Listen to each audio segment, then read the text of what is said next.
അസ്സലാമു അലൈക്കും വറഹ്മത്തുള്ളാഹി വബറകാത്തു. അപ്പോൾ നമ്മളിതാ നന്നായിട്ട് കറുത്ത് വന്ന പഴം കൊണ്ട് ഒരു കുഴിയപ്പം ഉണ്ടാക്കിയെടുക്കാമെന്ന് വിചാരിച്ച്. അപ്പോൾ അതിന് വേണ്ടിയിട്ട് 1 കപ്പ് മൈദപ്പൊടി ഇട്ട് കൊടുക്കുന്നുണ്ട് ഒരു പാത്രത്തിലോട്ട്. ഇതിലേക്ക് ഒരു 1/2 കപ്പ് അരിപ്പൊടിയും കൂടെ ചേർത്ത് കൊടുക്കുന്നുണ്ട്. ഇനി 1/4 കപ്പ് പഞ്ചസാരയും കൂടെ ഇട്ട് കൊടുക്കുന്നുണ്ട്. ഇനി ഒരു നുള്ള് ഉപ്പ്, 1 ടീസ്പൂൺ ഏലക്കാപ്പൊടി, പിന്നെ ഇതിലേക്ക് പാകത്തിന് വെള്ളം ഒഴിച്ച് നന്നായിട്ടൊന്ന് മിക്സ് ചെയ്തെടുക്കുന്നുണ്ട്. വെള്ളം നല്ല ലൂസാക്കി എടുക്കണ്ട, ഒഴിച്ചിട്ട് ഒന്ന് തിക്കായിട്ട് ആക്കിയെടുക്കാം.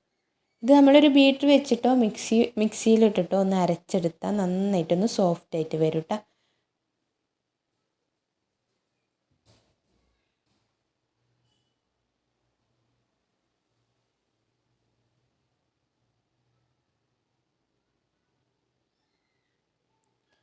അപ്പോൾ ഇതാ നന്നായിട്ടൊന്ന് ബീറ്റ് ചെയ്തെടുത്തിരിക്കുകയാണ് ഞാൻ. നന്നായിട്ട് സോഫ്റ്റായിട്ട് വന്നിട്ടുണ്ട് കേട്ടോ. ഇനി നമ്മുടെ മാറ്റി വെച്ച പഴം ചെറിയ കഷ്ണമാക്കിയിട്ട് ഒരു മിക്സിയുടെ ജാറിലിട്ടിട്ട് ഒരു ഇച്ചിരി വെള്ളം കൂടെ ഒഴിച്ചിട്ട് ഒന്ന് അരച്ചെടുക്കാം. വീഡിയോ ഇഷ്ടപ്പെട്ടാൽ ഒന്ന് ലൈക്ക് ചെയ്യാനും ഷെയർ ചെയ്യാനും കമൻറ്റ് ചെയ്യാനും പിന്നെ സബ്സ്ക്രൈബ് ചെയ്യാനും മറക്കല്ലേ.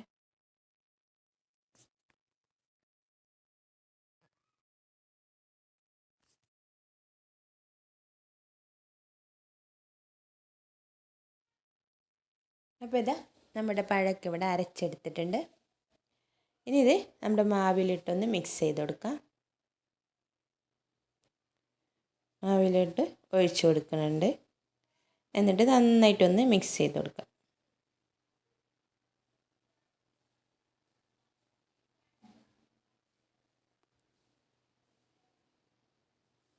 ഇനി ഇതിലോട്ട് ഒരു 1.5 ടീസ്പൂണ് നെയ്യും കൂടെ ഒഴിച്ചു കൊടുക്കുന്നുണ്ട്.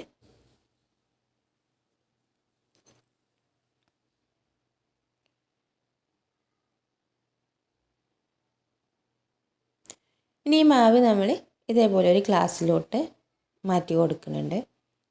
ഓരോരോ കയ്യിലൊഴിച്ചിട്ട് ഒരു കുഴിയുള്ള ചട്ടി അടുപ്പിൽ വെച്ചിട്ട് അതിലേക്ക് ഓയിൽ ഒഴിച്ചു കൊടുത്തിട്ട് നന്നായിട്ട് ചൂടായി വരുമ്പോൾ ഓരോരോ ചെറിയ കുഴിയപ്പാക്കിയിട്ട് ചുട്ടെടുക്കാം. അതേപോലെ ഒഴിച്ചു കൊടുത്ത് ചുട്ടെടുക്കാം. സിമ്പിളായിട്ടുള്ള ഒരു സ്നാക്സാണ്. പെട്ടെന്ന് നമുക്ക് തയ്യാറാക്കി എടുക്കാൻ പറ്റും. നമ്മുടെ പഴം വേസ്റ്റായി പോവില്ല. മക്കൾക്ക് ഒരുപാട് ഇഷ്ടാവും ചെയ്യും.